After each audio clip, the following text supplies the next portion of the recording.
주께서 다스리네 내 삶을 주께서 다스리네 내 삶을 주께서 일하시네 지금도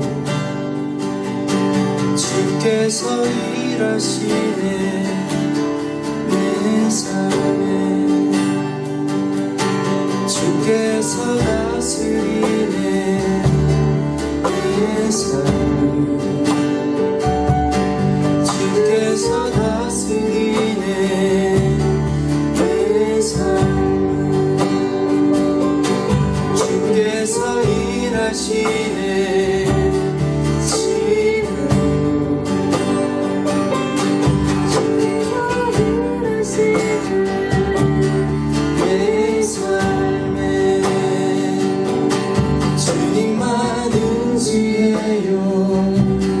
주님만 의지해요 주님만 의지해요 예 주님 주님만 의지해요 주님만 의지해요 주님만 의지해요 예 주님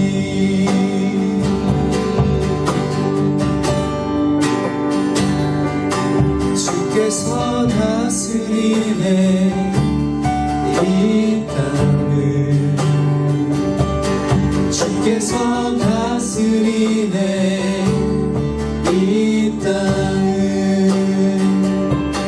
주께서 일하시네 이 순간에 주께서 일하시네 이곳에 주께서 다스리네 이 땅을 주께서 다스리네 이 땅을 주께서 일하시네 이 순간 주께서 일하시네 이곳에 주님만 의지해요 주님만 의지해요 주님만 의지해요 예 주님 주님만 의지해요 주님만 의지해요 주님만 의지해요 예 주님 주님만 예배해요 주님만 예배해요 주님만 예배해요 예 주님 주님만 예배해요 주님만 예배해요 주님만 예배해요 예 주님 만물의 창조자 열방의 통치자 주 다스리시네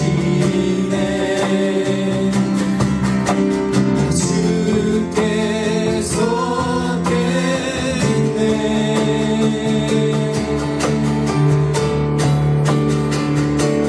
주님만 의지해요 주님만 의지해요 주님만 의지해요 예 주님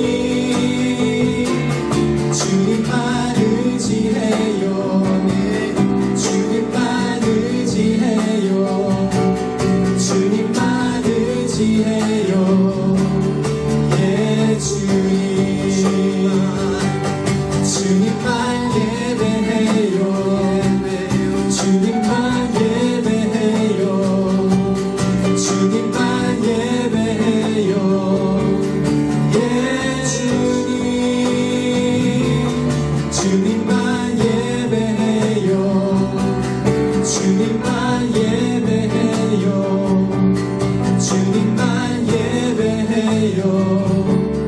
예 주님만 예배해요. 주님만 예배해요. 주님만 예배해요. 예 주님만 예배해요. 주님만 예배해요. 주님만 예배해요. 예 주님만 사랑해요. 주님만 사랑해요. 주님만 사랑해요. 예 주님만 사랑해요. 주님만 사랑해요. 주님만 사랑해요. 예 주님만 사랑해요. 주님만 사랑해요. 주님만 사랑해요. 예 주님만 사랑해요.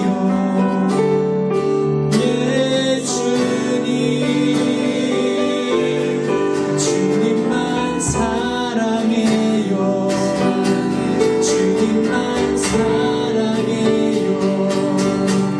주님만 사랑해요. 예 주님께 나가십시다. 주님만 사랑해요.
주님만 사랑해요. 주님만 사랑해요. 예 주님만 사랑해요. 주님만 사랑해요. 주님만 사랑해요. 예 주님.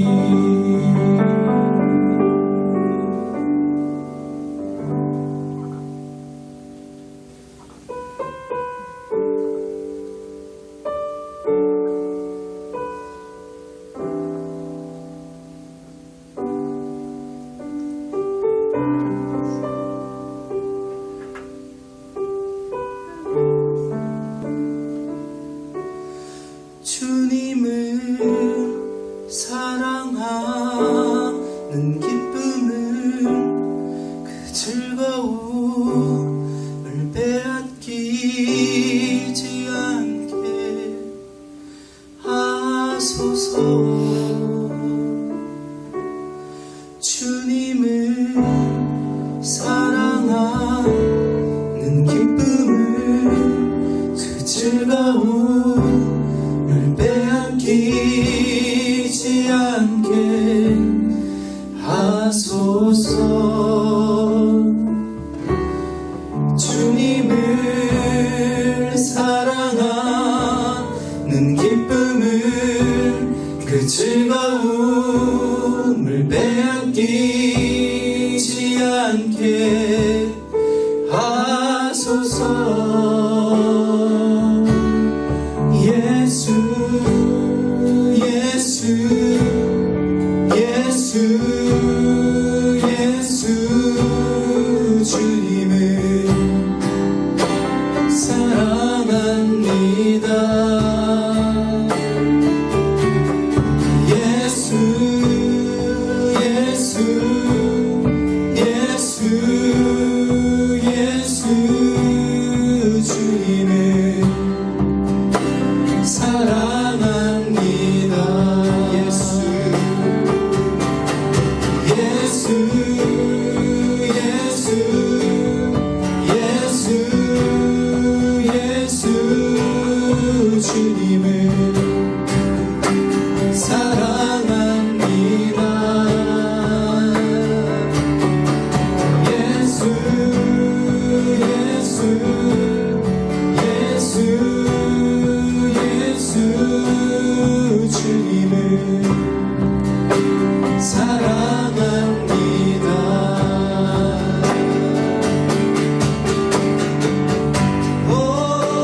호산나 호산나 어서 오소서. 우리 왕 호산나 호산나 어서 오소서. 호산나 호산나 어서 오소서. 우리 왕 호산나 호산나 어서 오소서.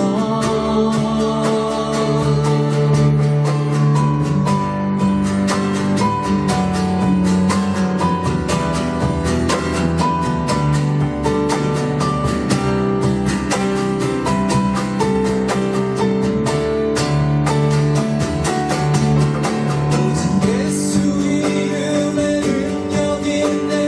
예수 이름에 치유 있네. 예수 이름에 권세 있네.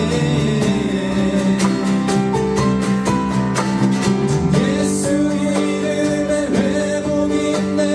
예수 이름에 자유 있네. 예수 이름에 구원 있네. 오직 예수 이름에 능력 있네. 예수 이름에 치유 있네. 예수 이름에 권세 있네. 아멘. 예수 이름에 회복 있네. 예수 이름에 자유 있네. 예수 이름에 구원 있네. 예수 예수 예수 예수 주님을 사랑합니다.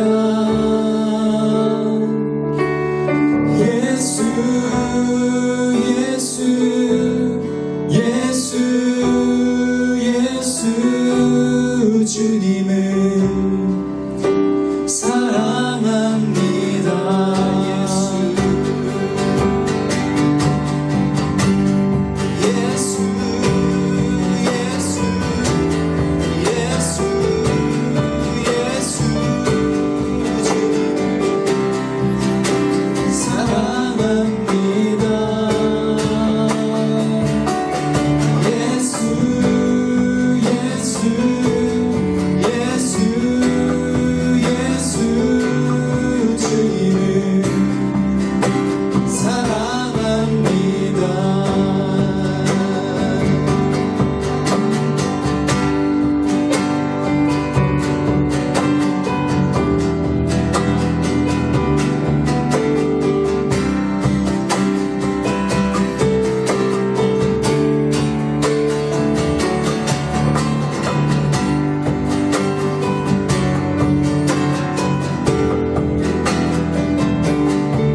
우리의 왕 되신 주님께 우리의 마음을 다하여 우리의 목소리 내어 높여드립니다. 할렐루야.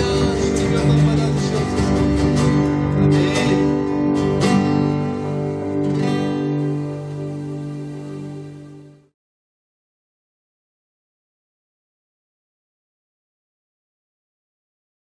출애굽기 3장 1절에서 12절까지 말씀.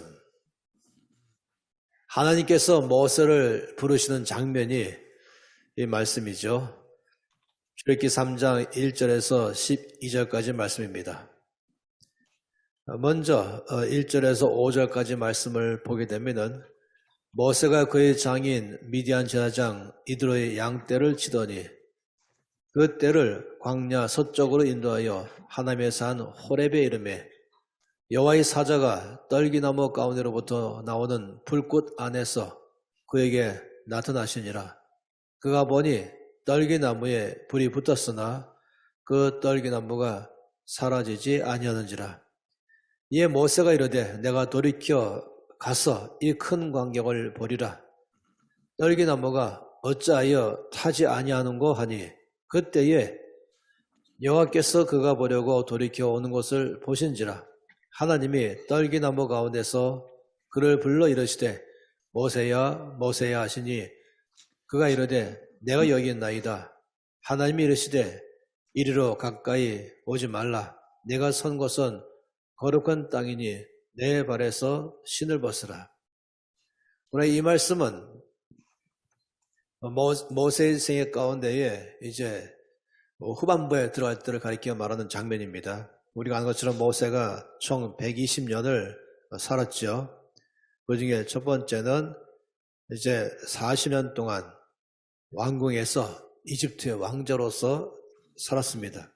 두 번째의 40년은 모세는 이제 이집트 왕궁에서 쫓겨나서 도망가서 미디안 땅에서 거기서 결혼하고 그리고 장인의 양떼를 맡아서 그 양떼를 돌보는 40년의 시간이 갔습니다.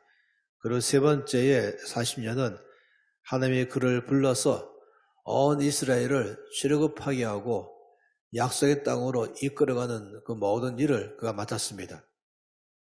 오늘 말씀은 이 두 번째의 시기가 끝나면서 하나님의 사명을 맡게 되는 이 세 번째 시기에 들어가는 이 중에서 일어난 사건입니다. 여전히 오늘 말씀 보니까 모세가 장인의 양떼를 돌보면서 이곳저곳으로 양떼를 인도하던 중에 호렙산에 이르렀다고 말했죠. 그리고 호렙산에서 그가 봤던 놀라운 장면이 있습니다. 그것은 떨기나무를 보았습니다. 떨기나무는 이 사막에서 광야에서 거기에서 자라나는 나무입니다.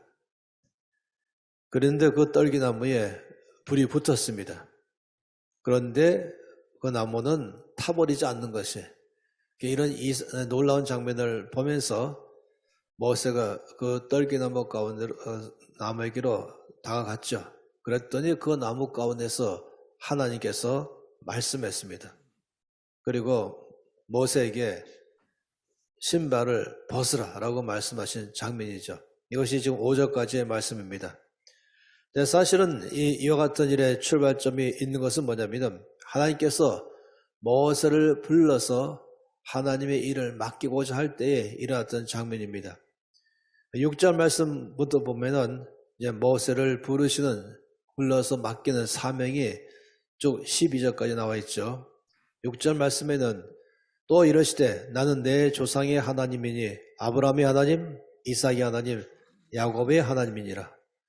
모세가 하나님 배웠기를 두려워하여 얼굴을 가리며 7절에 여호와께서 이르시되 내가 애굽에 있는 내 백성의 고통을 분명히 보고 그들의 감독자로 말미암아 부르짖음을 듣고 그 근심을 알고 내가 내려가서 그들을 애굽인의 손에서 건져내고 그들을 그 땅에서 인도하여 아름답고 광대한 땅, 젖과 꿀이 흐르는 땅, 곧 가나안 족속, 헷 족속, 아모리 족속, 브리스 족속, 히위 족속, 여부스 족속의 지방에 데려가려 하노라. 이 6절, 7절, 8절의 말씀에 보게 되면은 하나님께서 지금 애굽에서 종노릇하면서 고통받고 있는 그 백성들, 또 그들이 고통 속에서 주 앞에 부르짖는 그 고통의 기도의 소리를 주께서 말씀하시기를 내가 보았고 내가 들었고 내가 안다라고 말씀했어요. 그리고는 하나님께서 내가 내려가서 그들을 건져내고 오래전에 아브라함과 이삭과 야곱에게 약속했던 그 약속의 땅으로 이제 그들을 데려간다라고 말씀했습니다. 이 7절과 8절 말씀 보게 되면은 동사가 7번 나옵니다. 그 동사가 하나님의 행하심에 대한 동사이죠. 7절 말씀에도 첫째는 고통을 분명히 보았다. 또 그들의 부르짖음을 들었다. 또 그들의 근심을 내가 안다 하는 것이 7절에 3번 나옵니다. 8절에는 주께서 그 다음에 행동으로 옮기셨습니다. 내가 내려가겠다. 그들을 건져내겠다. 그리고 세 번째, 그들을 그 땅에서 인도하여 내겠다. 그리고 네 번째, 약속의 땅으로 데려가겠다. 이것이 하나님께서 그들을 건져내시고 역사하겠다는 하나님의 계획이 잘 나와 있습니다. 하나님의 뜻, 하나님의 계획, 하나님이 앞으로 무엇을 하시겠다라는 것이 이 가운데 나와 있는 것입니다. 그런 다음에 이제 9절부터 말씀하신 것은 이제 가라. 이스라엘 자손의 부르짖음이 내게 달하고 애굽 사람이 그들의 괴롭히는 학대도 내가 보았으니 10절 말씀에 이제 내가 너를 바로에게 보내어 너에게 내 백성 이스라엘 자손을 애굽에서 인도하여 내게 하리라 라고 말한 것입니다. 우리가 아는 것처럼 하나님 나라의 놀라운 원칙 중에 하나는 하나님은 온 땅에 대한 그의 계획을 세우시고 그 계획을 성취할 때마다는 언제나 일꾼들을 통해서 하신다는 것이에요. 그의 사람들을 통해서 하신다는 것입니다. 그리고 그룹으로 말하면 그의 백성들을 통해서 하시는 것이고 또 신약으로 말하면 그의 교회를 통해서 하는 것입니다. 이것이 성경 전체에 나와 있는 어마어마하게 놀라운 하나님의 원칙이죠. 창세기 1장 말씀부터 하나님의 사람을 지으실 때부터 갖고 있는 계획은 하나님의 온 땅에 대한 그의 뜻을 성취할 수 있는 파트너로, 일꾼으로, 사역자로 사람을 불렀기 때문에 그런 것입니다. 이것이 언제나 아주 중요한 원칙으로 되어 있죠. 하나님은 스스로 다 할 수 있으세요.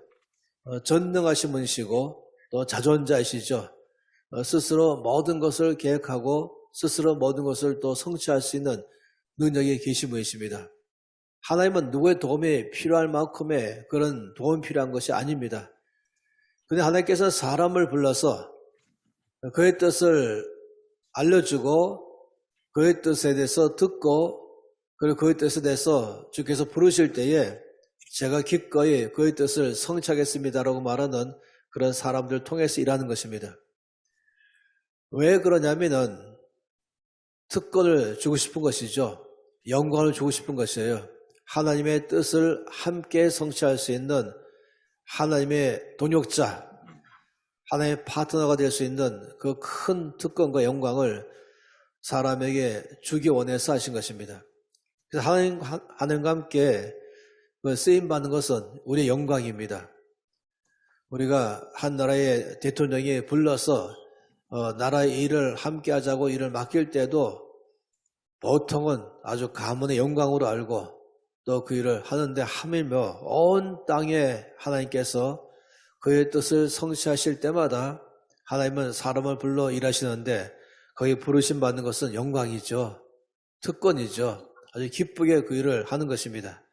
이것은 성경 전체가 나와 있는 중요한 원칙이죠. 오늘도 하나님께서는 이제 애굽에 있는 그의 백성들을, 이스라엘 백성들을 건져내는 것입니다. 성경에 말씀하기를 나의 백성이다 라고 말씀했습니다. 하나님의 백성을 주님은 바로의 손에서 건져내시고 그리고 애굽에서 나오게 하시고 약속의 땅까지 가기 위해서 그 과정을 통과케 하시고 이 모든 일을 하실 때에 하나님의 모세를 불러서 그 일을 맡기기를 원하는 것입니다. 그래서 오늘 이 시간에 그 모세를 부르신 것이죠. 그런데 중요한 것은 모세가 여기에 대한 반응이 있습니다. 11절, 12절 말씀 가운데 11절에 나오는 것은 모세의 반응이었죠. 모세가 하나님께 아뢰되 내가 누구이기에 바로에게 가며 또 내가 누구이기에 이스라엘 자손을 애굽에서 인도하여 내리까? 라고 말했습니다. 이 모세의 반응이 내가 누구이기에 이 일을 할 수 있습니까? 나는 이 일을 할 만한 그런 자격도 안 되고 일을 할 만한 조건도 안 됩니다. 내가 감히 어떻게 이스라엘 백성들을 바로의 손에서 건져내며 또 애굽에서부터 인도해 내어서 주의 뜻을 성취할 수 있겠습니까? 라고 말하는 것이 이 모세에 가지고 있는 아주 중요한 내용이었습니다. 이 사실은 참 중요한 것이에요.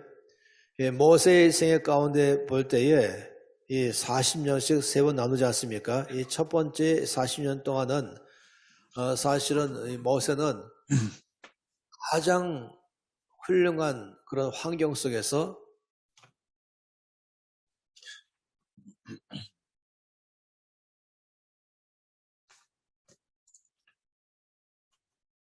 목소리가 안 들립니다. 성광님 소리가 안 들려요. 들려요 이제는? 네, 지금 괜찮아요. 이집트의 왕자로서 모세는 첫 40년 동안에 당시에 받을 수 있는 모든 교육 혜택을 다 받았습니다. 그 이집트 문명 안에서의 갖고 있는 최고의 문명 혜택을 받았고 동시에 옆에 있는 가까이 맞닿아 있는 메소포타미아 문명까지도 습득을 했습니다. 사도행전 7장 말씀 보게 되면 스데반은 말하기를 모세가 40년 동안에 그는 말과 행사가 능통한 자가 되었다라고 말했습니다. 이것이 첫 40년 동안에 모세가 갖고 있는 생이었습니다. 그런데 그가 그 모든 것을 다 마친 다음에 자기 스스로 하나님의 뜻을 행하겠다고 자원해서 나섰습니다. 그때는 하나님께서 모세를 쓸 마음이 없었습니다. 그래서 하나님은 거절하셨죠. 그래서 모세는 자기 생각에는 이만하면 나는 이제 무엇인가 할 수 있는 준비가 됐다라고 생각하고 그 일을 하려고 나섰지만 놀랍게도 하나님은 너는 그 일을 할 만한 준비가 안 됐다 하시면서 그를 쓰지 않으신 것이에요. 사실 모세가 이 40년 동안 배운 그 모든 것은 나중에는 쓰임 받았습니다. 그런데 하나님께서는 그것만 갖고는 안 한다라고 말씀했죠. 이 모세 오경, 창세기, 출애굽기, 레위기, 민수기, 신명기 말씀 보게 되면은 모세가 40년 동안에 얼마만큼 그가 탁월하게 공부를 했다는 것을 잘 알 수 있습니다. 그는 의학의 전문가고 법학의 전문가고 통계학의 전문가, 수학이나 과학이나 역사나 지리나 모든 면에서 그는 아주 탁월한 사람이었어요. 심지어 건축까지도 생각하고 경제 분야도 탁월한 사람이었습니다. 이것이 모세 오경에 모세가 그만큼 준비됐기 때문에 하나님은 그 준비된 모세를 통해서 이 모세 오경을 기록해서 전체의 성경의 중심을 잡게 하셨던 것을 보면 알 수 있습니다. 어쨌든 그렇지만은 놀랍게도 하나님은 그것으로는 주께 쓰임받을 수 없다라고 보신 것이에요. 그래서 이 첫 40년 동안에 주 앞에 자기 나름대로 준비해서 쓰임받겠다고 나설 때는 주님은 내가 너를 쓸 수 없다라고 말씀했습니다.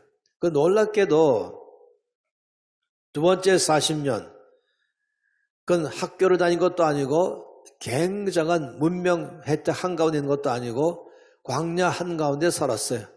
공부할 수 있는 것과는 거리가 먼 것이고 뭔가는 배우고 익힐 만한 것과는 거리가 멀어 보이는 이 광야 40년을 그는 보냈습니다. 그는 단지 거기서 혼자 있으면서 양떼를 치면서 살았던 것이 전부였습니다. 놀랍게도 하나님은 그 40년이 통과한 다음에 가서야 이제 내가 너를 쓰겠다라고 말씀을 하신 것입니다. 그런데 이제는 놀랍게도 이 두 번째 40년이 지나간 다음에 갖고 있는 이 모세의 반응은 내가 누구이기에 이 일을 할 수 있겠습니까? 나는 그 일을 할 만한 적합한 사람이 못 됩니다. 라고 지금 내렸다는 것이 그때 하나님이 모세를 쓰기 시작했다는 걸 말하는 것이죠. 오늘 말씀은 사실은 여기에 근거가 있습니다. 왜냐하면 여기 아주 중요한 하나님 모세를 부르시는 이 장면 가운데에 키워드가 되는 것이 이 떨기나무입니다. 떨기나무가 중심에 있어요. 성경 말씀 가운데서 이 떨기나무를 말씀할 때는 사막에서 자라나고 있는 아주 볼품 없는 나무를 말할 때 설명하고 있습니다. 우리가 아는 것처럼 이 사막 또는 광야는 물이 없지요. 강수량이 극히 적은 곳입니다. 이런 곳에서 식물이 자랄 수가 없다는 건 다 아는 것입니다. 더군다나 또 모래입니다. 흙은 아주 적습니다. 이 사막과 광야의 차이점은 거의 없는데 강수량의 차이와 거기에 얼만큼의 흙이 섞였느냐에 따라서 광야냐 사막이냐 이것을 갖다가 분별합니다. 따라서 광야나 사막은 다 사춘간입니다. 둘 다 물이 없는 것이에요. 그렇기 때문에 광야에서 아니면 사막에서 거기서 뭔가 나무가 자란다. 이것은 정말로 서바이브 하는 나무지요. 겨우겨우 목숨만 유지하는 그런 나무입니다. 그나마 그런 나무에서 아주 바둥바둥하면서 뭔가는 이파리를 내면은 잎이 제대로 자기 형태를 갖추기도 전에 야생 동물들이 와서는 이 특식을 다 먹어버린 것입니다. 그래서 이 떨기나무는 모양 자체도 형편없지만 그나마 형편없는 것 가운데 모양을 갖추려고 그러면은 또 야생 동물에 의해서 다 뜯겨가지고 앙상한 그런 나무, 따라서 볼품없는 나무입니다. 더군다나 이 광야나 사막은 물이 없는 것만이 아니라 또 토양 자체가 염분입니다. 그래서 식물 자라기에는 최악의 조건과 상태이죠. 이런 가운데 있는 나무가 바로 떨기나무입니다. 우리가 떨기나무를 안 봐도 이미 훤히 예상할 수가 있습니다. 이 모세는 이 40년 동안 이 미디안 광야를 중심으로 해서 양치는 목자로서 이 양떼들에게 그나마 그 중에서도 조금 실어 나가 있는 이 초지를 찾아가서 풀을 먹이는데 그때마다 그가 익숙하게 봤던 것이 바로 떨기나무입니다. 아주 볼품이 없는 나무, 게다가 또 야생 짐승들 때문에 더 볼품 없는 나무, 이거를 늘 보지 않겠어요? 불쌍해 보이고 안 돼 보이고 형편없어 보이고 그런 떨기나무를 모세는 여러 차례 봤습니다. 그리고는 속으로 생각하기를 네 신세나 내 신세나 거의 똑같다 라고 생각했겠죠. 나는 과거에 아주 물이 많이 있고 기름져 있는 그런 곳에서 성장했던 때가 있었다고 생각했죠. 바로 이집트 왕국에서 말입니다. 근데 지금 여기는 이렇게 이 광야 한가운데 사는 내 모든 형편과 내 삶의 상태는 바로 이 앞에 있는 떨기나무나 나나 별 볼 일 없다, 똑같다라고 생각하는 것입니다. 하나님께서 모세를 이제 쓰겠다고 하시면서 그를 처음 만난 장소가 이 떨기나무라는 것입니다. 이 떨기나무라고 말하면은 이 속에서 알 수 있는 게 뭐냐면은 그것은 바로 겸손한 사람을 말하는 것이에요. 하나님께서 쓰시는 사람의 첫 번째 특징은 겸손한 사람입니다. 떨기나무 가운데서 주께서 모세를 불렀다 이 말씀은 떨기나무 같은 줄로 자기를 아는 사람을 말하는 것이죠. 이 겸손과 교만에 갖고 있는 정의는 뭐겠습니까?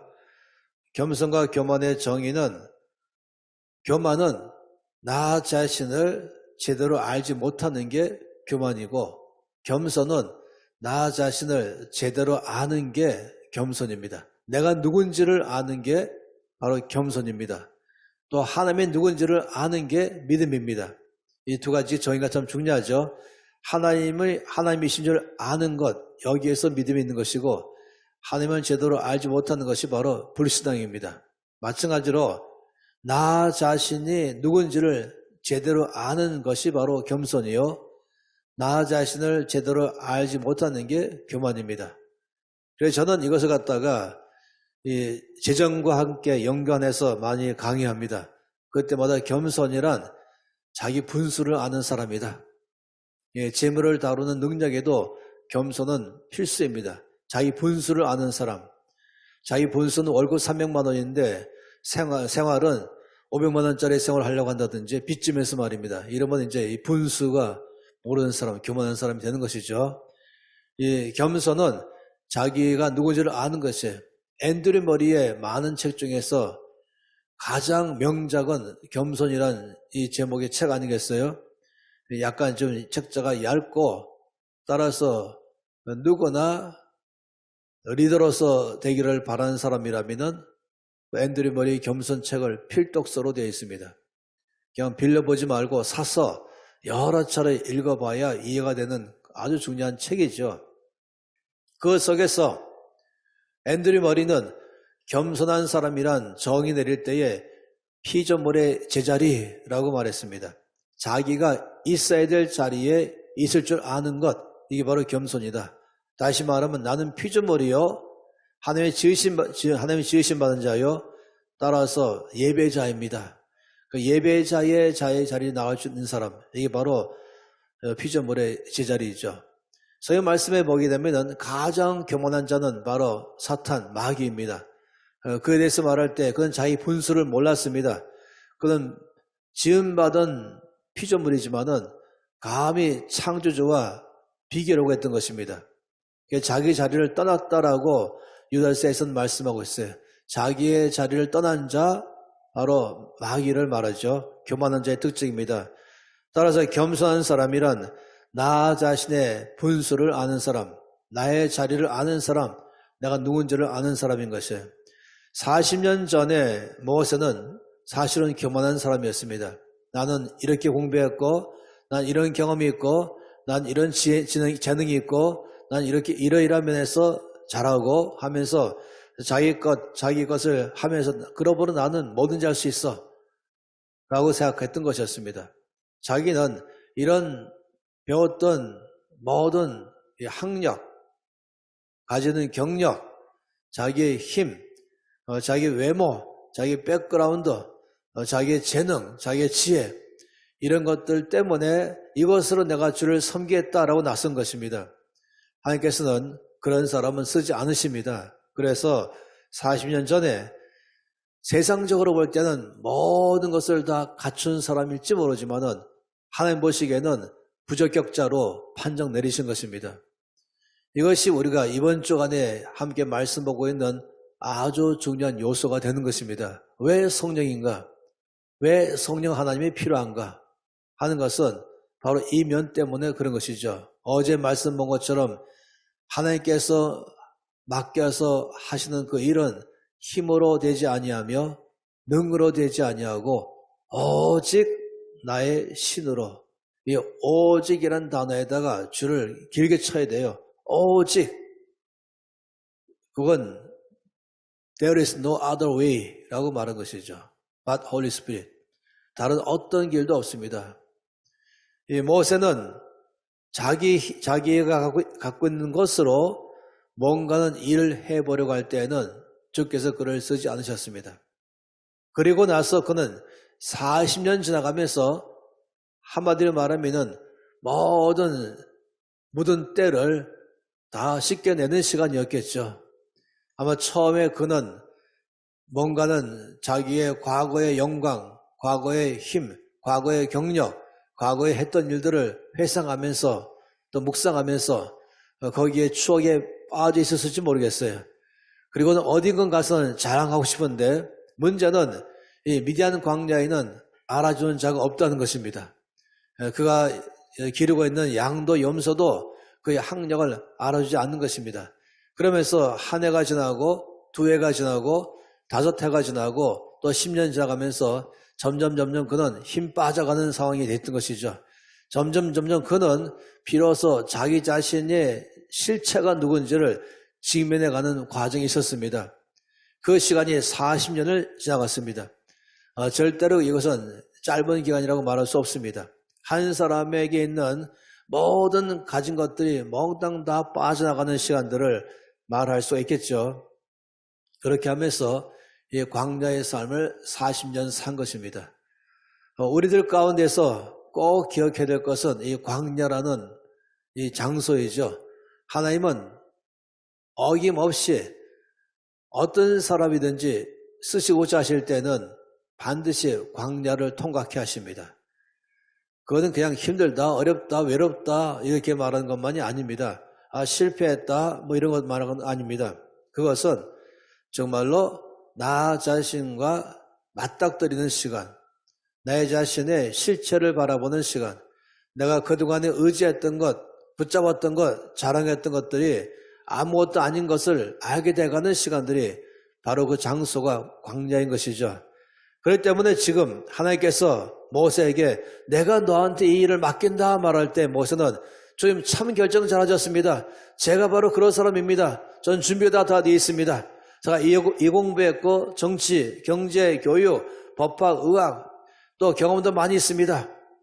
이러면서 나서는 때가 아니었어요. 그것이 아무 소용이 없고 그렇기 때문에 내가 누구 있기에 제가 이 일을 할 수 있겠습니까?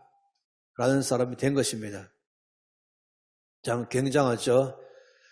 다시 말하면 그는 주님 저는 바로 떨기나무 같은 사람입니다. 바로 주께서 말씀하시는 그 나무 제가 바로 그런 나무입니다. 전 볼품도 없고 힘도 없고 미련하고 연약합니다. 난 아무것도 아닙니다. 라고 말할 때 주께서 거기서부터 모세에게 말씀을 하는 것이에요.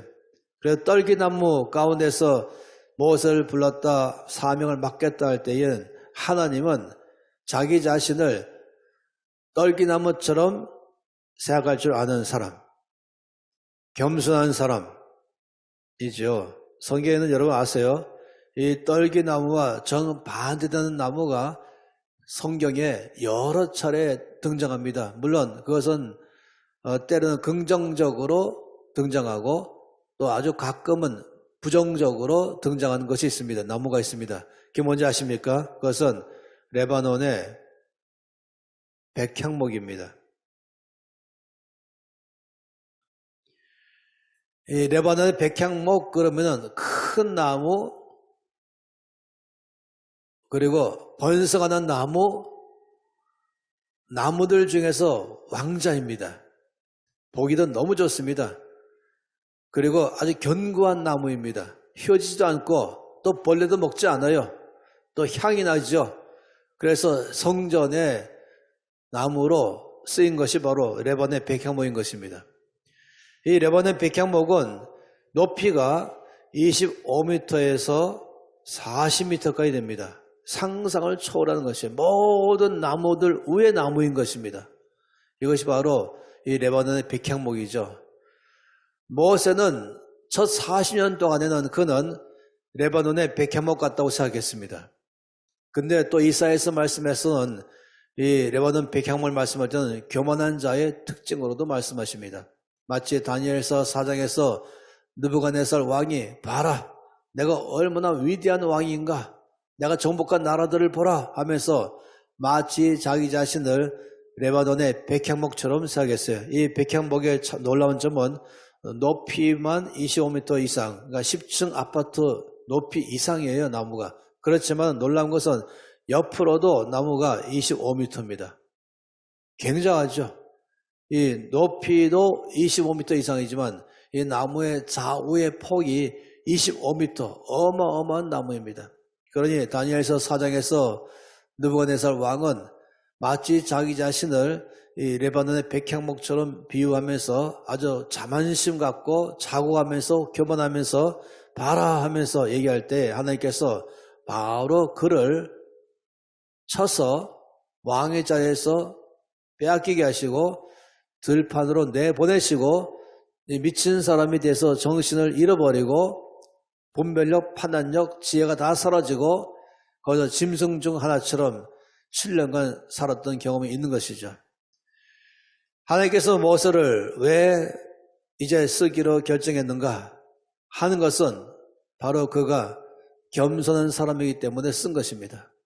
나는 저기에 있는 떨기나무나 나나 거의 같습니다. 나는 과거에 나 자신이 백향목인 줄 알았었습니다. 근데 실제로 보니까 나는 떨기나무입니다. 라고 말할 때 바로 그때가 하나님께서 이제 내가 너를 쓸 때다라고 말씀을 하신 것이죠. 그래서 우리가 아주 관심 있게 보는 게 이 첫 번째가 하나님께서 모세를 부르시는 그 백그라운드가 떨기나무였다. 하나님께서 떨기나무 가운데서 말씀하시며 모세에게 사명을 맡기셨다 하는 것입니다. 그런데 중요한 것은 뭐냐면 두 번째 사실은 떨기나무만 아니라 그 떨기나무에 불이 붙었습니다. 불이 붙은 떨기나무이죠. 더 놀라운 사실은 불이 붙었는데 나무가 타지 않는 것이에요. 그래서 너무너무 이 놀라운 장면을 보려고 가까이 갔던 것이죠. 따라서 두 번째 이 불붙은 떨기나무라는 것이 이 두 번째의 중요한 내용입니다. 그건 다시 말하면 무엇입니까? 이거는 성령을 말한 것입니다. 떨기나무이지만 불이 붙었습니다. 타지 않는 계속적으로 타오르는 그런 떨기나무인 것입니다. 다시 말하면 나는 아무것도 아니지만은 선생님께서 나 같은 사람을 붙잡으실 때에 성령의 도구가 될 때에 그때는 주께서 역사하시는 것이에요. 그러니 이 두 번째에 주께서 모세에게 이제 말씀하는 것은 바로 이 불붙는 떨기나무인 것입니다. 그러니 모세가 내가 누구이기에 라고 말하면서 난 아무것도 아닙니다. 난 이 일을 할 만한 사람이 안 됩니다 말할 때에 맨 마지막 12절에 말씀하기를 하나님이 이르시되 내가 반드시 너와 함께 있으리라 라고 말씀했습니다. 내가 반드시 너와 함께 있으리라. 내가 그 백성을 애굽에서 인도하여 낸 후에 너희가 이 산에서 하나님을 섬기려니 이것이 내가 너를 보낸 증거니라 하시면서 지금 약속하시건 내가 반드시 너와 함께 하겠다.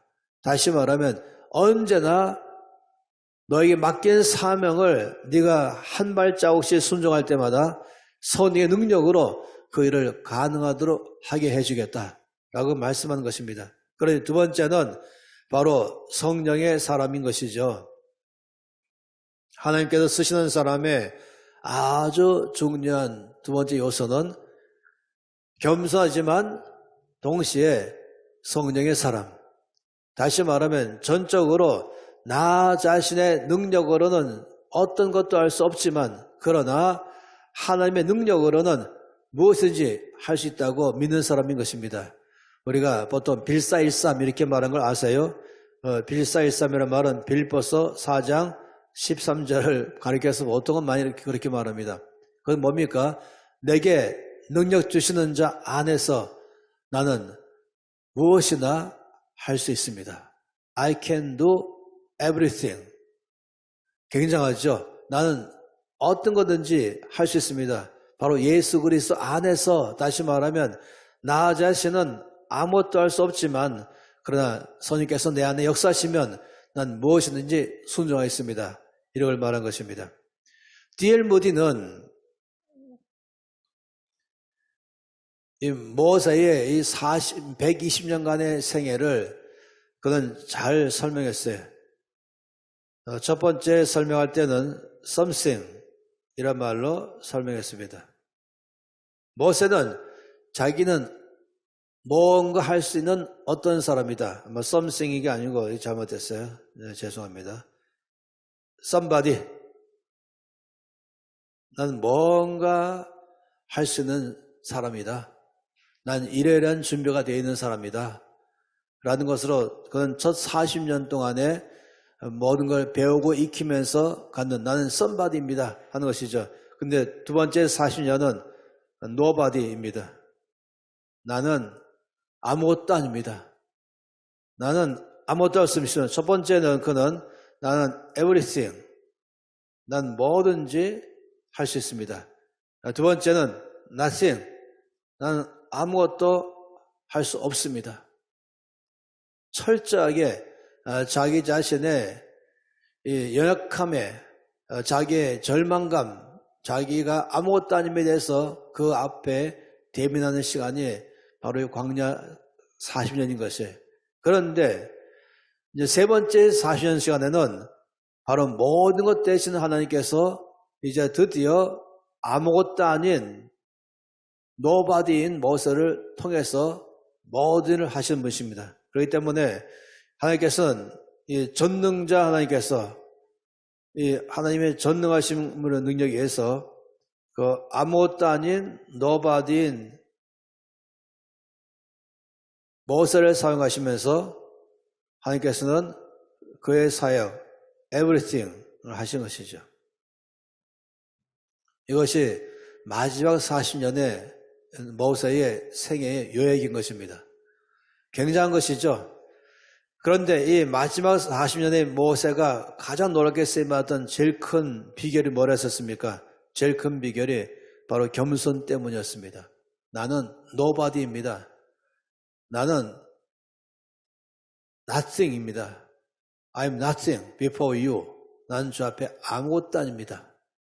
할 때 제가 어제 말씀드린 것처럼 나는 부족합니다 라는 것이 아니라 나는 아무것도 아닙니다 라고 자기 자신의 무력감 앞에 직면할 줄 아는 사람이 될 때에 비로소 주께서 내가 너를 쓰겠다라고 말씀하시고, 그럴 때 저는 정말 주 앞에 쓰임 받을 만한 조건도 안 되고 자격도 안 됩니다 라고 주 앞에 고백하는 사람, 그때 주께서는 내가 너를 성령으로 기름 부어서 쓰겠다 라고 말씀하는 것입니다. 나의 능력으로 내가 너를 쓰겠다.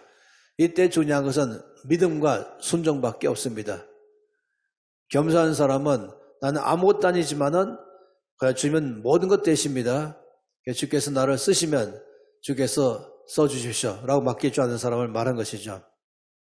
그러니 이 3일간의 전 여러분과 함께 시간 보내면서 가장 중요한 것은 바로 이 중요한 하나님이 쓰시는 이 원칙을 깊이 심장에 새기는 것입니다. 아까 간증하시면서 가정의 선교사로 파송되어 있다. 우리는 1차로는 가정에서부터 사역자요. 그리고 바로 내가 가는 직장의 사역자요. 또 여기 전임 간사님들은 바로 거기가 사역자요. 저는 정말로 이 NCMN 사역을 새롭게 시작하게 된 그 제일 큰 이유는 물론 하나님의 일을 하라고 말씀하셨지만은 여기 목표는 그 사람이 카페에 일하든 그 사람이 식당에서 일하든 시장에서 일하든 아니면 회사에서 일하든 아니면 그 사람이 정치가이든 그 사람이 교육자이든 예술가이든 과학자이든 물론 목회자, 선교사 포함해서 모두 다 바로 이 사실을 깊이 아는 사람 되기를 바란 것입니다. 그래서 땅끝에 파송된 선교사 되기를 바란 것이에요. 어디가 땅끝입니까? 지금 나에게 있으라는 거기가 땅끝인 것이죠. 바로 거기가 내가 변화시켜야 될 장소인 것입니다. 그런데 하나님은 그런 사람으로 우리를 부르시길 원하시던데 거기에 중요한 원칙에 겸손한 사람이 대하는 것이고 선의의 사람이 대하는 것이에요. 그럴 때 주께서 그런 사람 중에서 역사하는 것이죠. 그런데 한 가지 더 있었습니다. 하나님께서 모세에게 말씀하시기를 네가 서 있는 곳은 거룩한 땅이니 내 발에서 신을 벗으라 라고 말씀을 했습니다. 그러니 여기에 중요한 것은 뭐냐면 이제 이 불붙는 떨기나무 아래에 이제 신발을 벗는 것이에요. 신발을 벗으라. 이것이 세 번째의 키워드입니다. 모세는 왕궁에서 40년 살면서 두 종류의 사람들을 거기서 만났습니다. 이집트 왕궁에서 한 종류의 사람은 신발을 신고 다니는 사람, 또 다른 종류의 사람은 맨발로 다니는 사람, 두 종류의 사람을 보았습니다. 그리고 맨발로 다니는 사람은 다 누굽니까? 다 노예들이었습니다. 종들이었죠. 따라서 모세는 내 발에서 신을 벗으라 라는 말의 의미를 다 알아들었습니다. 그건 뭘 말하냐면은 권리를 포기하라는 것이죠. 너의 모든 권리를 포기하라. 종이라는 것은 권리를 포기한 자인 것입니다. 그래서 권리 포기한 사람. 더 엄밀하게 말하면 권리 양도한 사람이죠. 권리를 포기하고 그 권리를 예수님에게 양도한 사람인 것입니다. 그래서 바울은 자기 자신을 가리켜 말할 때에 하나님과 예수 그리스도의 종 나 바울은 이렇게 말했습니다. 다시 말하면 나는 나의 모든 권리를 예수께 다 양보하고 나는 예수 그리스도의 종이 되었습니다. 그가 말씀하신 대로 나는 순종하는 삶을 살겠습니다. 내 뜻도 있지만 내 계획도 있지만 나의 원하는 것도 있지만 이 모든 것을 다 포기하고 그리고 양도하겠습니다. 내가 갈 수 있고 올 수 있고 할 수 있고 안 할 수 있고 하는 모든 권리가 난 다 있지만은 근데 이 권리를 나는 나의 주 예수님께 다 양도하겠습니다. 이런 의미로서 신발을 벗는 것입니다. 그렇기 때문에 하나님께 쓰임하는 사람의 3대 요소라고 말하면은 이 무엇을 부르시는 이 장면 안에서 잘 알 수 있습니다. 겸손한 사람, 하나님께서 쓰시고, 그리고 성령의 사람, 하나님이 쓰시고, 권리를 포기한 사람, 권리를 양도한 사람, 이런 사람을 통해서 하나님은 언제나 역사하십니다. 이 주님이 사람을 쓰시는 이 원칙은 모세 때나 다윗 때나 바울 때나 지금 우리 현지 때나 똑같습니다. 조금도 이 원칙과 기준은 바뀐 적이 없습니다. 이 3일간에 우리가 이 성령 하나님을 보는 제일 큰 이유는 딱 하나입니다. 하나님 나를 써주시옵소서. 그렇다고 여러분이 거창한 면에 꼭 말하는 게 아니에요. 제가 말하는 것처럼 적어도 나는 이 땅에서 예수 믿는 사람으로서 이미 영생을 얻은 구원받은 자로서 내가 남아있는 생애가 얼마를 살든지 모든 삶은 나 자신을 위해 살지 않겠고 내 뜻을 성취하는 데 살지 않겠고 난 주님을 위해서 살 것이며 주의 뜻을 성취하는 데에 내 삶을 살겠습니다. 주님의 나라가 이 땅에 임하는 데에 내 삶의 목표로 삼겠습니다. 이런 사람들에게는 이 말씀이 필요합니다. 제가 분명히 아는 것은 지금 이 학교에 와 계신 여러분 모두들은 또 이 학교에 간서로 일하시는 모든 분들은 다 동일한 목표가 있습니다. 그것은 예수 그리스도를 구주로 믿고 그리고 이 땅에 사는 모든 생애는 하나님의 뜻을 따라 살기로 결정하겠습니다.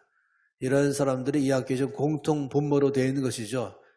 그렇기 때문에 이 공통 분모로 되어 있는 이분들의 공통적 삶은 주께서 쓰시는 그 기초가 돼 있어야 되는 것이죠. 겸손한 사람이 되고 떨기나무같이 자기 여길 줄 알아야 되고 그리고 성령의 능력만 전적으로 의지할 줄 아는 사람이 되는 것이고 그리고 매 순간순간마다 권리를 포기하고 주께 양도할 줄 아는 사람이 될 때에 하나님 그런 사람을 통해서 일하시는 것입니다. 그러니 여기에 이 두 번째 이 성령의 능력으로 살아가는 것은 이 모든 것의 핵심 중에 또 핵심으로 되어 있는 것이죠. 그렇기 때문에 우리가 지금 계속적으로 이 말씀들을 보고 있는 것입니다. 이 말씀에 같은 말씀으로 보는 게 이 시편 110편 3절도 동일한 말씀으로 되어 있습니다. 한번 보겠습니다. 시편 110편 3절입니다.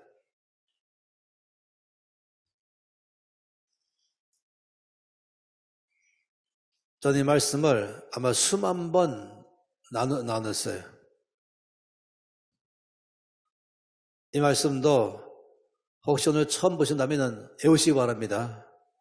이번 주간 동안에 110편 3절 말씀을 또 함께 읽겠습니다.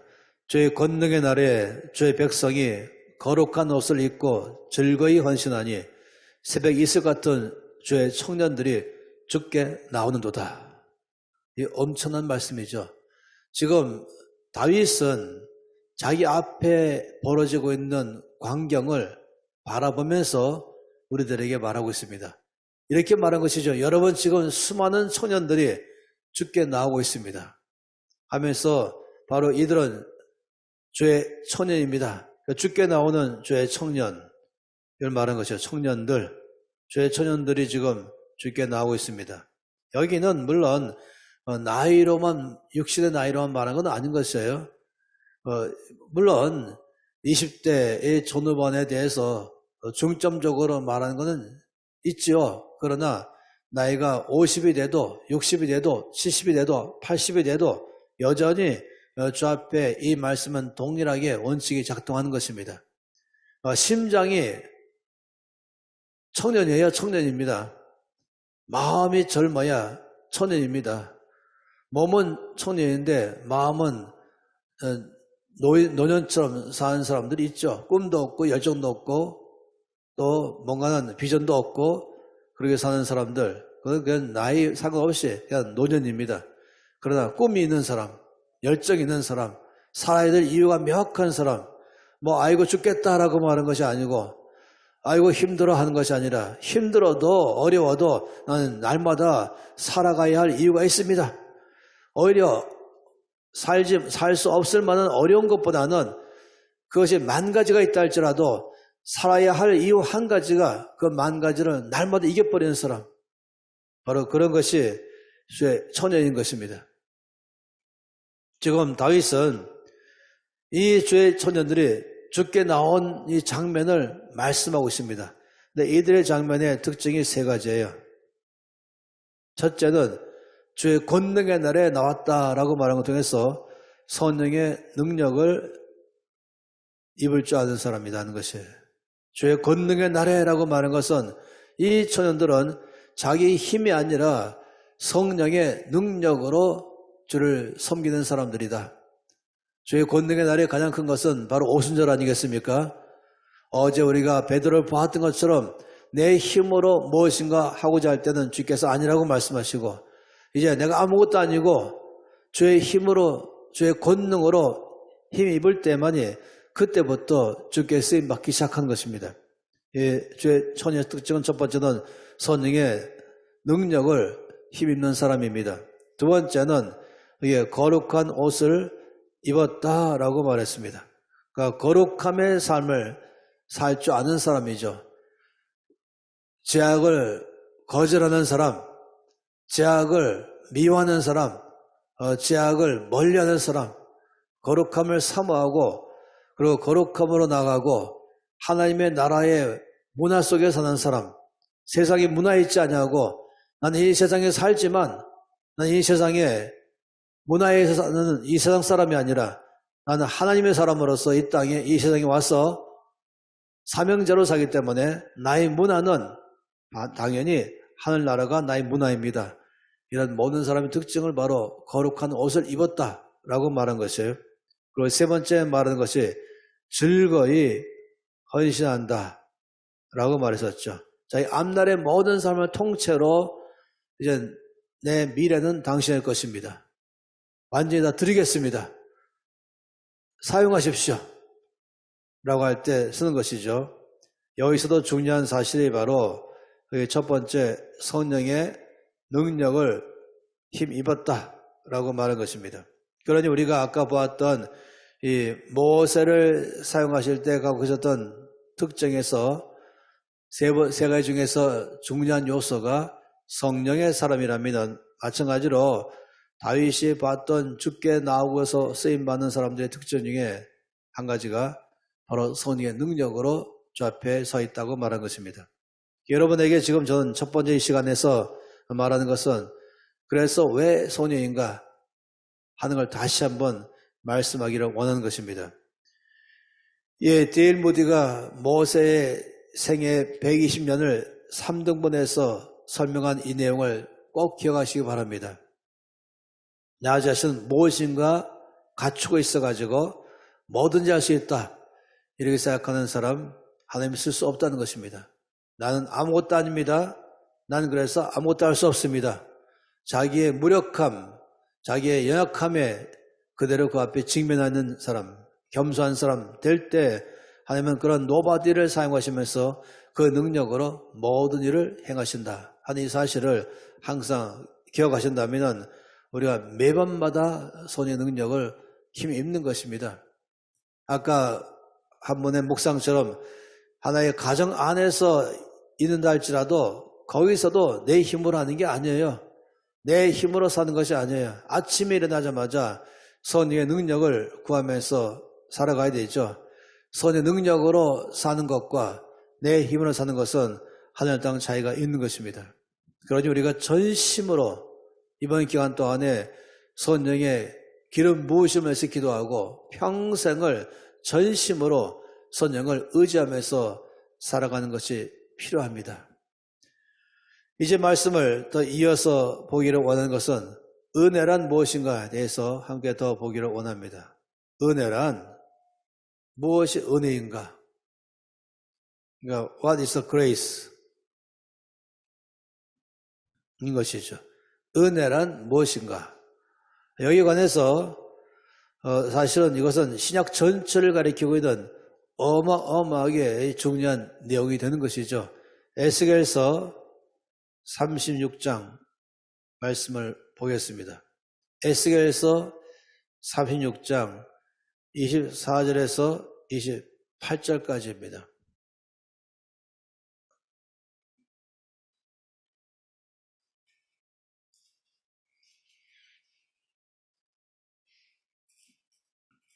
에스겔서 36장 먼저는 24절부터 25절 첫 번째 보고 싶어요.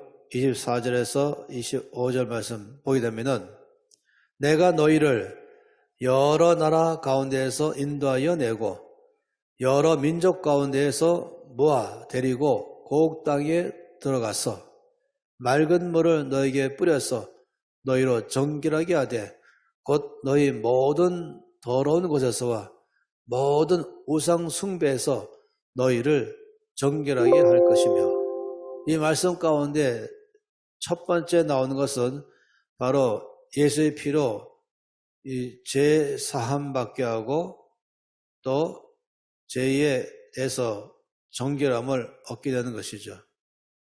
우리가 구원받는 출발은 예수 그리스도의 십자가로 구원받습니다.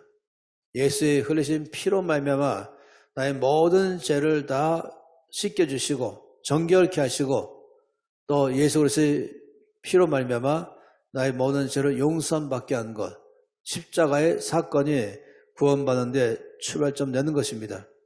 그래서 첫 번째는 이제 구원받은 자의 삶에 대해서 첫 번째 조건을 말씀하는 것이에요.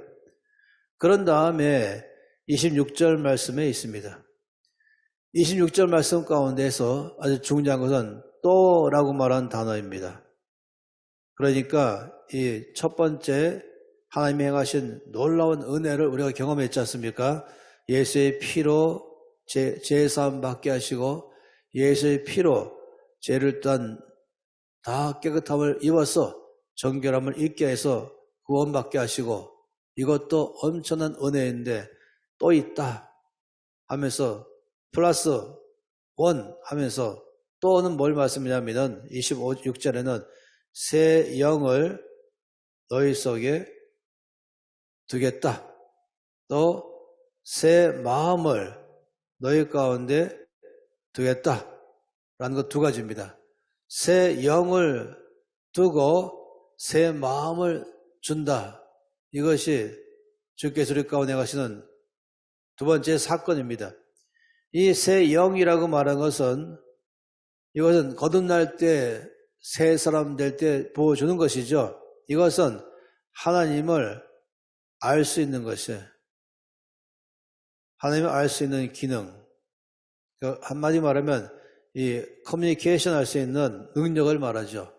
이것에 의해서 하나님을 알게 되고 또 느끼게 되고 또 이해하게 되고 그리고 기도할 수 있고 주 앞에 음성을 들을 수 있고 또 주께 내가 말로 할 수 있는 모든 것의 이 중요한 기능이 바로 이 새 영입니다. 근데 이 새 마음이라는 것은 여기 말씀한 것처럼 그건 딱딱한 마음이 아니라 부드러운 마음을 말하는 것이죠. 이것은 하나님의 뜻을 알고 싶고 또 행하고 싶은 갈망하는 마음, 갈망 또는 부드러운 마음, 이걸 다 포함하는 것입니다. 이 두 가지예요. 새 영은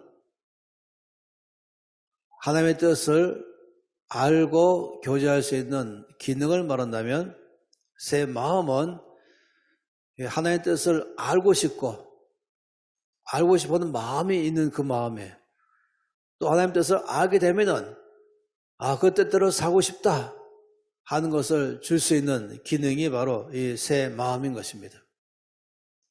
그리고 이제 세 번째 있어요.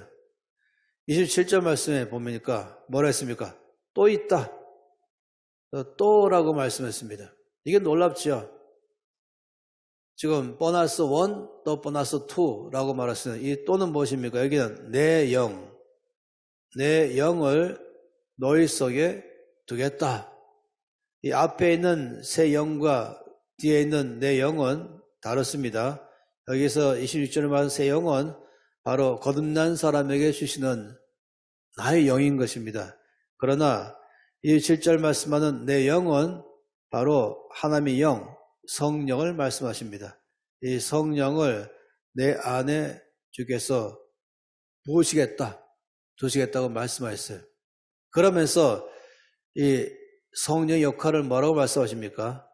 27절 말씀에 또 내 영을 너희 속에 두어 너희로 내 율례를 행하게 하리니 너희가 내 규례를 지켜 행할지라. 여기서는 뭐냐면은 하나님의 뜻을 알고 싶고 그래서 알게 되고 안 다음에는 뜻대로 살고 싶다는 마음이 일어날 때에 이것을 행할 수 있는 능력을 나에게 부어주는 것이에요. 이것이 바로 성령이시죠. 이 전체가 바로 은혜인 것입니다. 그래서 28절 말씀에는 결과적으로는 이제 내가 너희 조상들에게 준 땅에서 너희는 거주하면서 내 백성이 되고 나는 너희 하나님이 되리라 라고 말씀하십니다. 잘 보세요. 여기에서 이것이 신약의 핵심이고 다시 말하면 새 언약의 핵심이고 이것이 이번 주간의 말씀의 핵심의 내용인 것입니다. 놀랍게도 에스겔서 말씀 안에 반복적이고 예레미야에서도 나와 있으면서 이것이 신약 안에 예수 안에서 우리 가운데 이루어진 것이고 또 오순절을 통해서 성취된 사건을 말한 것입니다. 우리 안에 꼭 기억하실 것은 여기 첫 번째, 두 번째까지 사건입니다. 많은 사람들이 저한테 와서 자기가 굉장히 어려움을 말하고 있어요. 나는 거룩하게 살고 싶은데 거룩하게 살지도 못하고 반대로 사는 삶 때문에 힘들다. 나는 겸손한 사람이 되고 싶은데 그런 사람으로 살지 못하기 때문에 힘들다. 나는 믿는 자답게 살고 싶은데 오히려 그렇지 못해서 힘들다. 이것으로 이제 상담을 요청해 오죠. 저는 그런 사람이 저에게 자기 어려움을 말할 때에 제일 먼저 저 응답이 뭔지 아십니까? 할렐루야! 라고 말합니다. 자기는 지금 주님께 뭔가 재성스러워서 그리고 실망스러워서 그리고 힘들어서 저한테 지금 마음을 터놓는데 저는 오히려 할렐루야! 라고 하니까 너무 저희 반응 때문에 당황하잖아요. 제가 왜 할렐루야라고 말했냐면은 그것은 바로 당신 안에 하나님이 일하고 계시다는 증거입니다. 적어도 당신은 먼저 새 영이 있기 때문에 주의 뜻을 알고 있습니다. 거룩하게 살아야 된다. 겸손하게 살아야 된다. 이러이러하게 살아야 된다. 이미 아는 것, 이 자체가 새 영이 있는 것이에요. 또 사는데 안 된다. 이 말은 살고 싶다는 것이에요. 따라서 하나님의 뜻을 알고 싶어하는 마음, 하나님의 뜻을 따라 살고 싶어하는 마음, 그 갈망하는 마음이 이미 당신 안에 있기 때문에 그 새 영이 있기 때문에 이것이 또한 당신 가운데 이미 있어서 할렐루야인 것입니다. 라고 말한 것이에요. 하나님께서는 당신 속에서 이미 일을 시작했습니다. 일을 하고 계십니다. 그런데 한 가지 당신이 놓치는 게 있습니다. 그것은 마지막에 하나님의 뜻을 이제 알게 됐고 그 뜻대로 살고자 할 때 내 힘으로 해보겠다는 것이 그것이 큰 실수였다는 것이에요. 내 힘으로 내 결심과 노력으로 이 하나님의 뜻을 따라 살아보겠다라고 하니까 실패하는 것이에요. 여기 문제가 있었다는 것입니다. 그래서 이제 뭐가 필요한 거냐면 당신은 하나님의 뜻을 이미 알았습니다. 또 뜻대로 살고 싶은 마음도 이미 있습니다. 그 앞으로 필요한 것은 그 일을 행할 때에 그 일을 가능하게 하는 것은 바로 성령님께서 가능하게 하십니다. 성령의 능력만을 의지하세요 라고 말한 것이에요. 따라서 이제 여기서 말씀한다면 이 그레이스, 은혜란 무엇이냐 라고 말한다면 첫째, 디자이어, 하나님의 뜻을 알고 싶고 또 행하고 싶어하는 갈망하는 마음, 여기에 파워, 하나님의 뜻을 행할 수 있는 능력, 이 둘 다가 은혜입니다. 다시 말하면 제가 지금 말씀드렸지만 많은 사람들은 여기서 크게 실수하는 이유는 자기가 그 뜻대로 살려고 내 힘으로 해보려고 하는 것이죠. 그러면 실패하는 것입니다. 그런데 하나님은 성령께서 우리 가운데 능력 주심으로 그 일을 하게 하십니다. 그래서 왜 이거 은혜라고 말한 것이에요. 그의 뜻을 아는 것만도 은혜가 아니라 그의 뜻을 행할 수 있는 능력 주신 것도 은혜라는 것입니다. 그래서 저는 이 3일 동안에 이 놀라운 하나님 나라의 비밀을 우리 모두가 알아가지고 앞으로는 정말로 선행의 사람으로 살기를 바라는 것이에요. 작은 것까지라도 내 힘으로 하려고 하지 마십시오. 그럼 모세처럼 실패하게 될 것입니다. 자기가 배운 것, 아는 것, 내 힘, 이것이면 할 수 있다. 아니요. 할 마음은 있지만은 할 수 있는 것은 그것이 아니라 선의 능력으로만 되는 것입니다. 늘 어제 말씀을 정말로 마음속에 깊이 새겨놔야 되죠. 절대 잊지 말아야 됩니다. 스가랴서 4장 6절 말씀을 절대 잊으면 안 됩니다. 이는 힘으로 되지 아니하며 능으로 되지 아니하고 오직 나의 신으로 되느니라. 오직 성령 왜 없는 것입니다. 이럴 때에 주께서 그런 사람들을 통해서 역사하기 시작하는 것입니다. 이것이 바로 은혜인 것이에요. 그러니 우리가 다 잘 아는 것처럼 이 고린도전서 15장 10절 말씀에 이 많은 사람들이 고백하는 이 고백 아니겠습니까? 함께 다시 한번 나의 고백으로 이 말씀을 읽어보고 싶습니다. 고린도전서 15장 10절 말씀 여러분이 보면 이 말씀이었구나 라고 다 아시게 될 것이에요. 이 말씀을 각 사람이 함께 이 소리내서 이 말씀을 크게 소리내서 읽고 싶어요. 15장 10절 말씀입니다. 그러나 내가 나 된 것은 하나님의 은혜로 된 것이니 내게 주신 그 은혜가 헛되지 아니하여 내가 모든 사도보다 더 많이 수고했으나 내가 한 것이 아니요 오직 나와 함께 하신 하나님의 은혜로라. 이것이 바로 우리가 늘 많은 찬양 부르는 것은 오직 은혜라 라는 고백하는 거 아니겠습니까? 바울의 모든 삶을 다 통과한 다음에 그가 놀라운 일들을 행했지만은 이거는 전적으로 은혜로 된 것입니다. 오직 은혜로 된 것입니다. 이것을 우리가 꼭 기억해야 돼요. 오직 은혜라. 전 여러분에게 막연하지 않기를 원해서 말씀드린 것이 오직 은혜란 무엇입니까? 이게 바로 오직 은혜 아니겠습니까? 내가 주의 뜻을 따라 살고자 하는 마음을 갖는 것도 은혜요. 또 그 뜻을 따라 살아갈 때 능력 주신 것도 은혜요. 그러니 내 힘으로 뭐를 한 것이 아니라 오직 은혜로 된 것입니다. 이것을 철저하게 고백하는 것, 이것이 바로 성령의 사람의 특징이라고 말할 수 있겠습니다. 이 말씀을, 이 똑같은 말씀을 빌립보서에서 또 말씀하는 중요한 내용이 나와 있죠. 이런 빌립보서 말씀도 함께 또 펴보겠습니다. 저는 이 빌립보서 나와 있는 이 말씀에 대해서 너무너무 좋아합니다. 이 빌립보서 2장 13절 말씀은 이 말씀을 가리켜 또 말하고 있습니다. 빌립보서 2장 13절 같이 읽겠습니다. 너희 안에서 행하시는 이는 하나님이시니 자기의 기쁘신 뜻을 위하여 너희에게 소원을 두고 행하게 하시나니. 이 말씀은 이렇게 볼 수 있어요. 처음에 하나님의 뜻이 있습니다. 비전. 바로 하나님의 뜻이죠.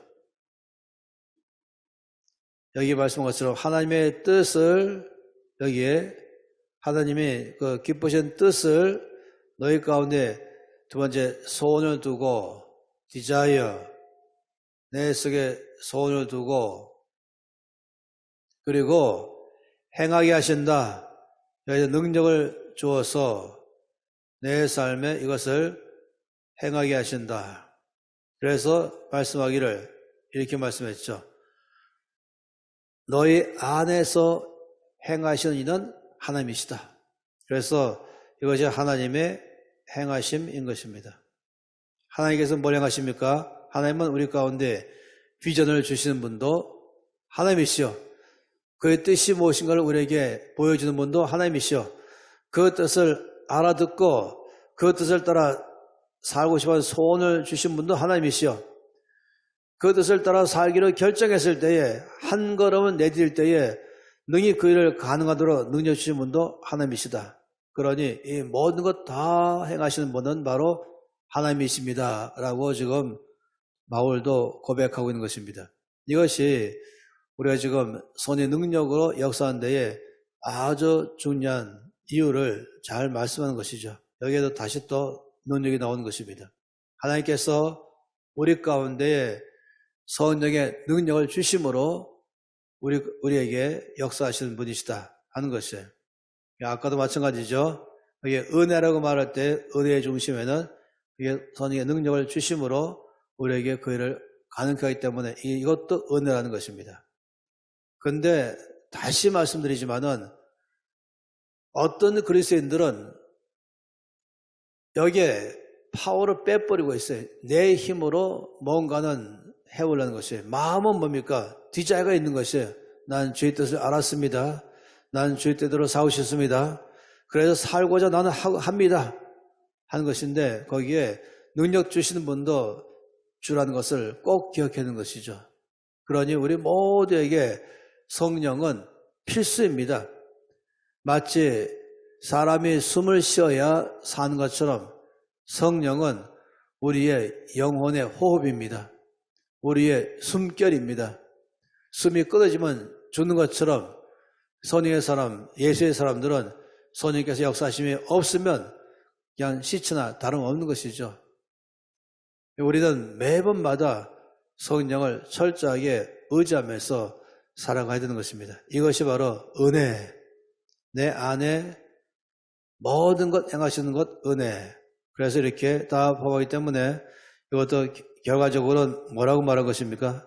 결과적으로는 오직 은혜라 라고 말한 것이 이래서 나오는 것이에요. 내 안에서 하나님께서는 그의 뜻도 보여주시고 그의 뜻을 알아듣게 하시고 그의 뜻을 따라 살 수 있는 소망까지 주시고 그리고 내가 살겠다고 한 걸음 내딜 때에 내 안에 역사하신 분은 바로 성령이시고 이 자체를 갖다가 확실히 알아야 되는 것입니다. 여기 중요한 것은 뭐냐면은 우리가 믿음이 필요합니다. 내 안에서 이미 역사하신 분은 성령이시고 나는 단지 순종만 하는 것이다. 한 발은 내딛는 건 내가 하는 것이고 그때 역사하신 분은 주님이시다 하는 것입니다. 우리가 알지 않습니까? 이 요단강 건너갈 때에 주님 말씀하기를 너희가 요단강에 발을 들여놓으면 내가 물을 멈추게 하리라 라고 말씀했습니다. 이건 내가 할 일인 것이에요. 내가 발을 들여놓으면, 내가 순종하면 그럼 주께서 능력으로 역사한다는 것입니다. 그러니까 이것이 저 최근에 끊임없이 이제 강의하고 있는 것인데요. 이 수학이 있습니다. 0 곱하기 1억은 0이다. 근데 1 곱하기 1억은 1억이다 하는 이 수학입니다. 나 자신은 한마디로 말해서 아무것도 안 하면서 주님 뭘 해주세요 한다면 그것은 그냥 0 곱하기 1억이에요. 근데 나는 지금 한 발을 내딛는 것이에요. 내가 할 수 있는 것 최선을 다해서 하는 것이에요. 그럴 때에 주의 능력으로 내 안에서 역사가 일어나게 하는 것입니다. 그렇기 때문에 중요한 것은 여기에 주님의 능력이 내 안에서 작동되게 하려면 나는 믿음으로 순종하는 것만 하는 것입니다. 그러니까 정반대 사람도 되지 말라 했었죠. 내 능력으로 뭐든지 다 하겠다는 사람도 문제되지만은 또 한 가지는 나는 아무것도 안 하면서 전능하신 주께서 일하시도록 하는 것도 문제라는 것입니다. 이 둘 다가 우리 가운데서 늘 경계해야 될 극단적 자세이죠. 아무것도 안 하면서 주님께서 해달라고 하는 것도 문제고 또 주님 없이 내 힘으로 다 해서 주의 뜻을 따라 사겠다고 하는 것도 문제인 것입니다.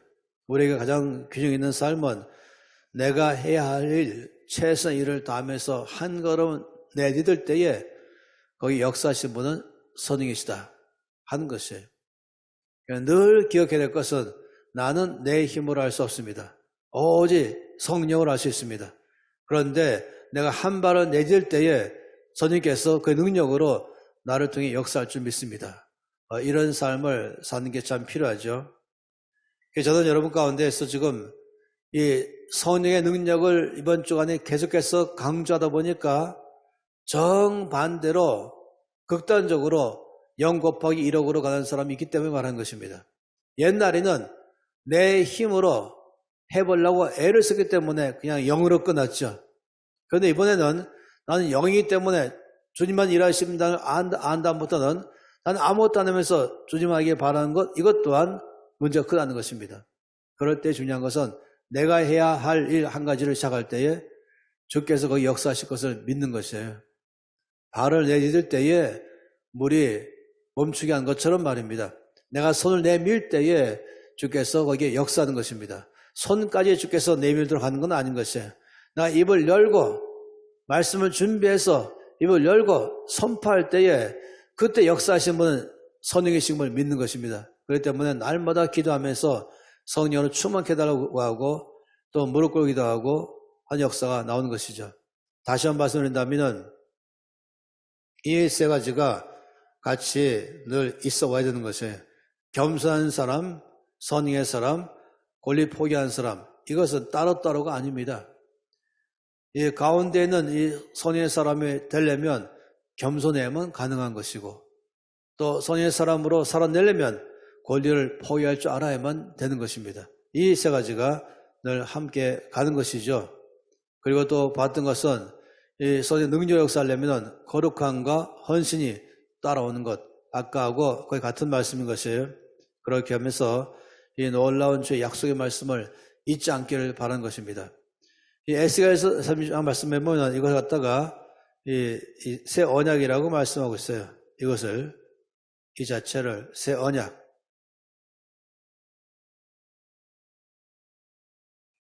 여기는 조건이 없습니다. 자격도 없습니다. 오직 믿음만 요구하십니다. 다시 말하면 네가 무엇을 하면은 내가 이 세 가지를 해주겠다 이것이 아니라 그냥 선포하신 것이에요. 내가 너를 정결케 해줄 것이며 또 내가 너에게 새 영을 부어주고 새 마음을 줄 것이며 또 내가 너에게 새 영을 주리라. 그러므로 너희가 나의 뜻을 행할 것이다 라고 말씀하실 때 여기 조건이 하나도 없어요. 마치 유언하는 사람이 유언하는 것처럼 이게 바로 신약입니다. 이 새 언약과 구 언약의 차이점 뭔지 아십니까? 구 언약은 조건이 있습니다. 여기까지 말씀드리고 약간 이제 쉬는 시간 갖도록 하죠. 이 구약, 신약, 이건 옛 언약, 이건 새 언약. 근데 구약의 중심은 율법입니다. 신약의 중심은 복음이고 이걸 흔히 은혜라고 말하죠. 구약이 갖고 있는 것은 바로 이 시내산 언약이라고 말하죠. 시내산에서 모세를 통해서 선포된 것입니다. 근데 신약의 새 언약은 시온산입니다. 다시 말하면 십자가에서 예수님을 통해서 선포된 것입니다. 이 구약이 갖고 있는 것은 뭐냐면 이 구약은 조건이 있습니다. 조건을 이러이러하게 해야만 내가 해주겠다. 그렇지만 이 신약의 특징은 조건이 없습니다. 여기는 오직 믿음밖에 없습니다. 믿고 순종하는 것이죠. 그럴 때 역사하는 것입니다. 여기 조건은 여기 행함이 따라오는 것입니다. 그런데 행함으로는 아무도 할 수가 없는 것이죠. 주께서 우리 가운데 주신 이 새 언약은 참으로 놀랍지 않습니까? 이와 같은 큰 역사를 우리 속에 이루겠다라고 말씀하신 이것은 바로 일방적으로 나에게 주겠다고 말씀하는 것이어서 그냥 나는 아멘하고 그냥 믿음으로 받는 것이에요. 내가 아멘하고 믿을 때에 이것이 나의 것 되어서 내 삶 속에서 역사하기 시작합니다.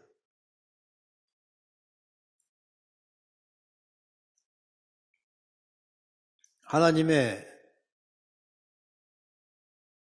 약속이 이제 나에게 성취돼서 나의 경험하는 삶을 살아내려면 이 하나님의 약속이 내 삶에서 성취하는 삶을 경험해 살려면 여기에 파이프가 있어야 됩니다. 이 파이프가 바로 이 모든 것을 나의 것 되게 만드는 것이에요. 이 파이프는 바로 믿음입니다. 믿을 때에 이것이 내 것 되어서 내 안에서 경험되는 것이죠. 믿지 않을 때는 여전히 남아 있습니다. 예를 들어 말하면 예수님은 모든 사람의 구주이십니다. 하나님은 모든 사람을 구원하기 위해서 예수님을 이 땅에 보내셔서 십자가에 죽게 하시고 사흘 만에 부활하게 하셨습니다. 이건 이미 어디나 존재하는 것이에요. 그러나 모든 사람이 다 구원받는 건 아닙니다. 하나님은 모든 사람에게 이미 구원의 약속을 다 해줬습니다. 근데 어떤 사람이 그 구원의 약속을 나의 것으로 경험하고 사는 것입니까? 믿을 때 일어나는 것입니다. 똑같은 것이에요. 믿을 때에 그 말씀을 믿을 때에 놀랍게 즉각적으로 나의 것 되는 것이에요. 마치 우리가 카드를 넣고 거기에 비밀번호를 핀번호를 입력할 때에 그 안에서 돈이 나오는 것처럼 말입니다. 이미 돈은 이 오토뱅크 안에 들어가 있잖아요. 머신 속에. 근데 이 돈이 들어가는 기계 안에 들어가는 돈이 나의 것 되려면 카드를 넣는 것처럼 바로 믿음의 카드인 것이죠. 하나님의 약속이 이미 있는데 모든 사람의 구주 되신 예수님이 이미 계시지만은 믿을 때에 그 순간 그 사람은 그 구원이 나의 것 되는 것입니다. 마찬가지로 이 모든 제 약속의 말씀을 내가 믿을 때에 이것이 내 것으로 작동되는 것이에요. 어려운 문제가 아닌 것이죠. 그래서 오늘 이 첫 시간 가운데서 이 하나님의 놀라운 이 약속의 말씀이 내가 믿을 때에 내 안에서 작동되면서 역사하는 것입니다. 내일까지 말씀 보겠지만은 이번 주에 말씀드리는 모든 이 성령의 놀라운 약속들은 믿는 그 순간에 그 사람 가운데서 작동되기 시작하는 것입니다. 뭐 특별한 경험하는 것이 아니에요. 구원받을 때도 특별하게 돼야 구원받는 게 아니잖아요. 뭔가는 굉장한 어떤 시간을 지나가고 어떤 과정을 통과하고 어떤 수업을 받아야 되고 아니면 뭔가 감정적인 것이 늦게 되고 이것이 아니지 않습니까? 놀랍게도 그냥 마음으로 믿고 입으로 신하는 그 순간에 예수님의 구원이 나의 것 되게 하는 것처럼 선의의 역사도 바로 그 순간에 나의 것 되는 것입니다.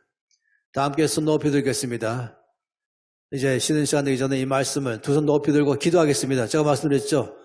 항상 말씀을 듣고 마지막에 기도하고 쉬겠다 했습니다. 손 이렇게 들지 마시고 번쩍 드세요. 항복하는 거예요. 아시죠? 어제처럼 주여 항복합니다. 주여 환영합니다. 주여 간절합니다. 오늘 말씀의 첫 번째 역사에 말씀인 것처럼 아버지 내 속에 나는 선의 능력이 필요합니다. 정말로 겸손한 사람으로 주 앞에 살겠습니다. 나의 모든 권리를 주 앞에 양도하며 살겠습니다. 내 힘이 아니라 나의 모든 능력과 경험이 아니라 오직 선의 능력으로만 이 땅에서 맡긴 사에게 사명자의 삶을 살 수 있습니다. 선녀님 환영합니다. 선녀님 행복합니다. 선녀님 나를 드리겠습니다. 다 함께 동성으로 기도하시겠습니다.